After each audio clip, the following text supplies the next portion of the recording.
जननी जन्म सौख्यानां वर्धनी कुलसंपदां पदवी पूर्व पुण्यानां लिख्यते जन्म पत्रिका गजाननं भूतगणाधिसेवितं कपित्थजम्बू फलसारपक्षितम् उमासुतं सोगविनाश कारणं नमामि विघ्नेश्वर पादपङ्कजं गज आदित्याय च सोमाय मंगलाय बुधाय च गुरुशुक्र शनिभ्यश्च ராகவே கேதவே நமஹா.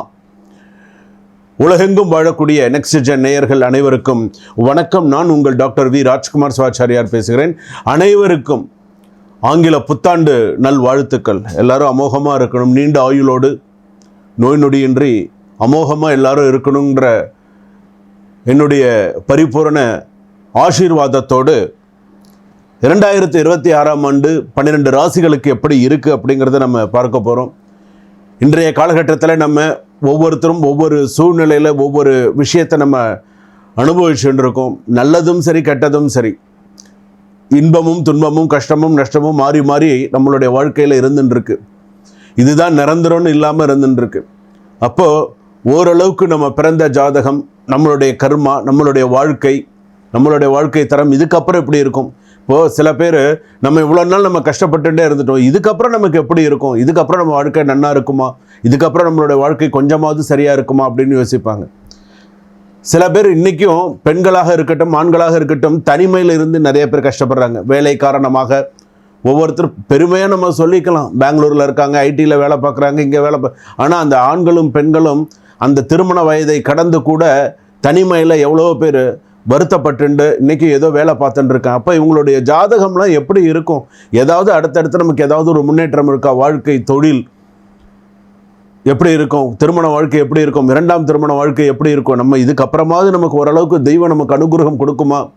வாழ்க்கையில் நம்ம பாவம் பண்ணி தான் பிறந்துட்டோமா, இல்லை நமக்கு எப்படி தான் நமக்கு அடுத்தது இருக்கும் அப்படிங்கிறத இந்த 2026ஆம் ஆண்டு துல்லியமாக நாம் தெரிந்து கொள்ள போகிறோம். மிக மிக துல்லியமாக இது தாங்க நடக்கும். நீங்கள் வேணால் பாருங்களேன், இப்போ நான் என்ன சொல்கிறேன்னோ அது கண்டிப்பாக நடக்கும். நீங்களே நிறைய உங்களுடைய விஷயத்தில் நீங்கள் நிறையா பேர் எனக்கே ஃபோன் பண்ணி நிறையா சொல்லியிருக்கீங்க. சுவாமி, அதாவது எனக்கு வர முதல் மெசேஜே என்ன தெரியுமா சொல்கிறீங்க? சுவாமி வணக்கம், ஃபஸ்ட்டு அடுத்ததாக என்ன நீங்கள் சொல்கிறேன்னு, நான் இந்த நெக்ஸ்ட் ஜெனில் நான் உங்களோட வீடியோ பார்த்தேன், அப்படியே என் வாழ்க்கையில் சொல்கிற மாதிரி இருந்தது அப்படின்னு சொல்லுவீங்க. எனக்கு அது ரொம்ப சந்தோஷத்தை கொடுக்கும். ஆனால் இதில் என்னென்ன அடுத்து உங்களுக்கு ஒரு தீர்வு கொடுக்கணும் அப்படின்னு நினைக்கிறேன். இதுக்கு இதை பண்ணுங்கள், வாழ்க்கையில் நல்லா இருப்பீங்க, இதுக்கு இதை செய்யுங்க, வாழ்க்கையில் மேலே மேலே சிறப்பாக இருப்பீங்க அப்படின்னு சொல்லணும் இல்லையா? அதுதானே அதில் முக்கியம். ஸோ வீடியோவை தொடர்ந்து பாருங்கள்.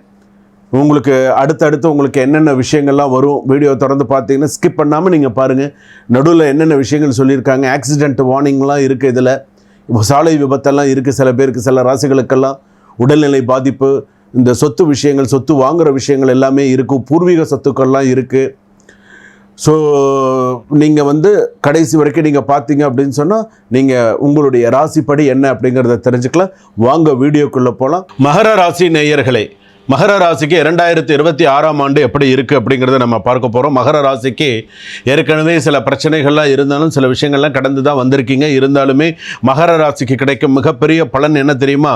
சில மாதங்களில் அபாயம் இருந்தாலும் கவனமாக நடந்தால் உச்சம் பெறலாம் அப்படின்னு சொல்லியிருக்கு.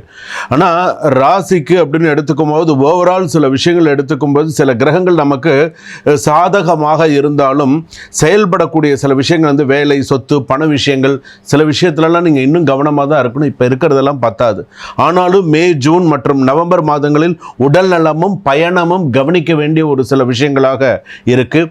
உங்களுடைய கெரியரில் பெரிய ஒரு மாற்றத்தை எதிர்பார்க்கலாம்.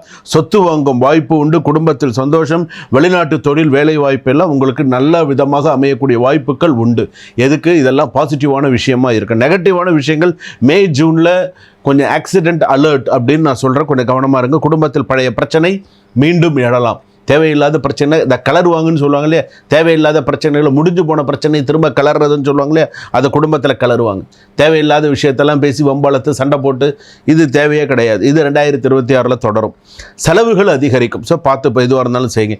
மார்ச், ஏப்ரல் மாதங்களில் பதவி உயர்வு கிடைக்கிறதுக்கான வாய்ப்புகள் உண்டு. தொழிலில் புதிய கூட்டாண்மை தொழில் வந்தால், கூட்டு சேர்ந்து செய்கிறதா இருந்தால் சிறப்பான கணக்கு எழுதி வச்சுட்டு கரெக்டாக எல்லாமே பார்த்துக்கோ. நவம்பரில் ஆஃபீஸ் பாலிடிக்ஸ் ஹை பீக்கில் இருக்கும். நவம்பர் மாதத்தில் 2026 ஆஃபீஸ் அரசியல் அப்படின்னும்போது அந்த சில விஷயங்கள்லாம் உண்டு. வேலை செய்கிற இடத்துல சில விஷயங்கள்லாம் பண்ணுவாங்க. சில விஷயத்தில் கவனமாக இருங்க. குடும்பத்தில் நல்ல நிகழ்ச்சி, தம்பதியருக்கு ஜூலை ஆகஸ்ட்லலாம் நல்ல நியூ பாண்டிங், நிறைய நல்ல விஷயங்கள்லாம் இருக்கும். சில பேருக்கு வந்து பார்த்தீங்கன்னா மே மாதத்தில் 2026 மார்ச் மாதத்தில் மாமியார் வீடு ரிலேட்டட் டென்ஷன் அதிகமாக இருக்கிறதுக்கான வாய்ப்புகள் உண்டு. அதே போல் வந்து பார்த்திங்கன்னா லவ் ரிலேஷன்ஷிப் அப்படின்னு எடுத்துக்கும்போது காதலில் வந்து பார்த்திங்கன்னா நல்ல மாற்றங்கள் சிலருக்கு 2026ஆம் ஆண்டு திருமண விஷயங்கள்லாம் நல்ல விதமாக சில விஷயங்கள்லாம் இருக்கும். ஜனவரி பிப்ரவரியில் எடுத்துனோன்னா மாத ஆரம்பத்தில் எடுத்தோன்னா மிஸ் அண்டர்ஸ்டாண்டிங் கிரியேட் ஆகிறதுக்கு வாய்ப்புகள் இருக்குது நிறையா. ஜனவரி பிப்ரவரியிலேயே ஸ்டார்ட் ஆகிடும் சில பேருக்கு. கணவன் மனைவிக்குள்ள சிறு சிறு பிரச்சனைகள், நீ போன நான் வரமாட்டேன், நான் போனேன் நீ வரமாட்டேன், நான் இதுக்கு வரமாட்டேன் நீ இதுக்கு வரமாட்டேன், இந்த மாதிரியான பிரச்சனைகள் ஒன்று மாற்றி இருந்துகிட்டே இருக்கும்.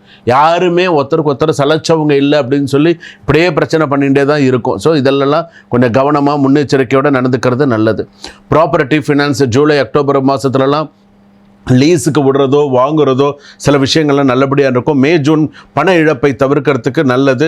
முதலீடு ஸ்லோவாக பண்ணுறது நல்லது, ரொம்ப பார்த்து நிதானித்து செய்யுங்க. ஏப்ரல் ஆகஸ்ட்லலாம் ஹார்ட் ஒர்க் பண்ணுறது மாணவ மாணவிகளுக்கு நல்லது. ஹையர் ஸ்டடீஸ் ஃபாரின் ஸ்டடீஸ் சான்சஸ்லாம் நிறையா இருக்கிறதுக்கு வாய்ப்புகள் இருக்குது. பழைய வழக்கு உங்களுக்கு ஃபேவராக முடியறதுக்கான வாய்ப்பு இருக்குது. மே மாதம் டாக்குமெண்ட் சைன் பண்ண வேண்டாம். ஸோ மே மாதத்தில் டாக்குமெண்ட் சைன் பண்ண வேண்டாம், கவனமாக இருங்க. மே மாதத்தை அதே போல் ஹெல்த் ஆக்சிடென்ட் வார்னிங் அப்படின்னு சொல்லும்போது கேஸ் அசிடிட்டி, போன் பெயின் இதெல்லாம் அதிகரிக்கிறதுக்கான வாய்ப்புகள் இருக்குது. கால் வலி, தோள்பட்டை வலி இதெல்லாம் அதிகமாக இருக்கிறதுக்கான வாய்ப்பு இருக்குது. ஜூனில் கூட ஒரு ஆக்சிடென்ட் அலர்ட் இருக்குது அப்படின்னு சொல்லலாம். அதே போல் வந்து பார்த்திங்க அப்படின்னு சொன்னால் உங்களுடைய ராசிக்கு, மகர ராசிக்கு தத்துப்பட்டி ராஜகாளி அம்மன் கோயிலுக்கு ஒரு தடவை டைம் கிடச்சதுன்னு போயிட்டு வாங்க. அதே போல் மகர ராசிக்கு அப்படின்னு சொல்லும்போது நீங்கள் வழிபடக்கூடிய சில தெய்வங்களாக இருக்கும்போது கால பைரவர் வழிபாடு, அக்தர் புனுகு ஜவ்வாது சாற்றி பைரவர் வழிபாடு பண்ணுங்க. செவ்வாழை படம் வைத்து சுவாமிக்கு நைவேத்தியம் செய்து வழிபாடு செய்யுங்க. மிளகு தீபம் ஏற்றுங்க.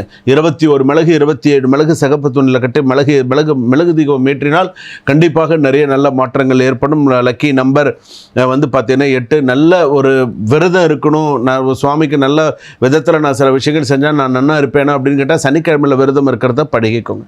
இதெல்லாம் உங்கள் வாழ்க்கையில் பெரிய பெரிய சக்ஸஸ் கொடுக்கக்கூடிய சூழ்நிலைகள் வரும். 2ஆம் திருமணம் ஜாதகத்தில் நல்லபடியாக முடியறதுக்கான வாய்ப்புகள் இருக்குது. காதல் வாழ்க்கை சிறப்பாக இருக்கும். பெரியோர்களுடைய உடல் நலத்தில் கவனம் தேவை. இல்லை ஷேர் மார்க்கெட்டில் கொஞ்சம் கவனம் தேவை. அதே போல் குலதெய்வ வழிபாடு டைம் கிடைக்கும்போது செஞ்சுட்டு வந்துடுங்க. வாகனம் வாங்கக்கூடிய யோகங்கள் உண்டு. வாகனங்கள் வாங்கலாம். 2 சக்கர வாகனம் வாங்குறதுக்கான யோகமும் உண்டு. 4 சக்கர வாகனம் வாங்கக்கூடிய யோகமும் உண்டு. அப்ராட் சான்சஸும் நிறையா இருக்குது. பணம் கொடுக்கல் வாங்கல் கவனமாக இருக்கிறது நல்லது. ஸோ ஓவரால் எடுத்தோன்னா மகர ராசிக்கு ஓரளவு நன்னா இருக்குது. 2024 மேலும் மேலும் நீங்கள் சிறப்பாக இருக்கிறதுக்கு என்னுடைய வாழ்த்துக்கள். சுபம், வாழ்க வளமுடன்.